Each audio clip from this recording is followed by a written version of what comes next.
মানে কি হ'ল আজি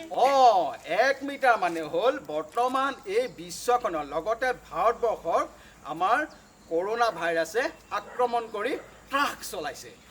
এই কৰোনা ভাইৰাছটো ভয়ংকৰ এক খোচৰা ব্যাধি আৰু এই খোচৰা ব্যাধিৰ পৰা আমি ৰক্ষা পাবলৈ আমি প্ৰত্যেকে ইজনৰ পৰা সিজনলৈ 1 মিটাৰ দূৰত্বৰ বৰ্তাই ৰাখিব লাগে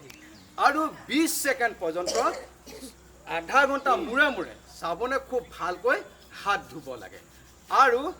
এই হাত ধুইহে আমাৰ চকু কাণ নাক মুখ বা অন্য বস্তু চুব লাগে হাত নোধোৱাকৈ কিন্তু এইবোৰ চুব নালাগে যিহেতু কৰোনা ভাইৰাছ আমাৰ আঙুলিত লাগি থাকে আৰু তাৰ পিছত যদি কেনেবাকৈ আমাৰ জ্বৰ চৰ্দি কাহ হয় তেতিয়াহ'লে আমি মাস্ক ব্যৱহাৰ কৰিব লাগে আৰু ডাক্তৰৰ লগত যোগাযোগ কৰিব লাগে আৰু এনেও যদি চৰ্দি বা কাহ কফ হয় তেতিয়াহ'লে ৰুমাল বা গামোচাৰ মুখত খোপা দিব লাগে আৰু প্ৰত্যেক ঘৰৰ মুখে মুখে এই মই খোৱাৰ ধৰণেৰে পানী মগ গামোচা চাবোন সাজু কৰি ৰাখিব লাগে যদিহে কোনোবা মানুহ আহে তেতিয়াহ'লে প্ৰথমতে হাত ধুইহে সি গেটখন চুব পাৰে আৰু নিজেও সময়ে সময়ে আমি হাতখন যাতে ধুই থাকিব পাৰোঁ কথাখিনি বুজি পালানে যদি পালে তেতিয়াহ'লে কোৱাৰ ধৰণে কামবোৰ কৰ গৈ যা 1 মিটাৰ সেইটো লগে নহয় দে তই সেই কেৰেলাত নে ক'ৰবাত থাকো নহয় কেতিয়া আহিলি কালি আহিলে দিয়া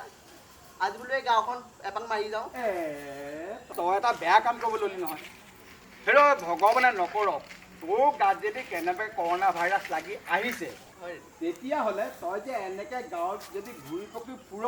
তেতিয়াহ'লে তোৰ বন্ধু বান্ধৱৰ লগতে তই গোটেই গাঁওখন কৰোনাৰে গ্ৰাস কৰি পেলাব হয় ৰেডি তই এটা কাম কৰ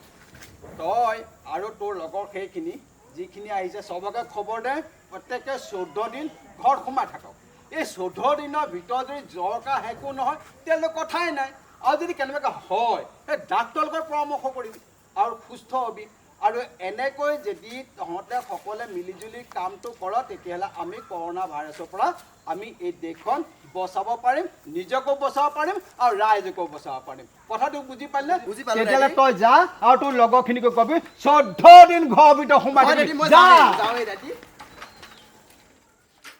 ৰাইজকে আমি ইয়াৰ যোগেদি আবেদন জনাইছোঁ সকলোৱে আমি কোৱা কথাবোৰ মানি চলক আপোনালোকে হাত ধুৱক ঘৰত অকলশৰে থাকক কেতিয়াও জুম বান্ধি নাথাকিব আৰু যদি কেনেবাকৈ বাহিৰৰ পৰা আহিছে তেতিয়াহ'লে আপোনালোকে নিজে নিজে স্বাস্থ্য পৰীক্ষা কৰাৰ ব্যৱস্থা কৰক আৰু তেতিয়াহে আমাৰ দেশখন কৰোনা এই মহাব্যাধিৰ পৰা ৰক্ষা পৰিব আপোনালোকে সকলোৱে এই ক্ষেত্ৰত সহযোগ কৰক আমি আপোনালোকক আকুতি কৰিছোঁ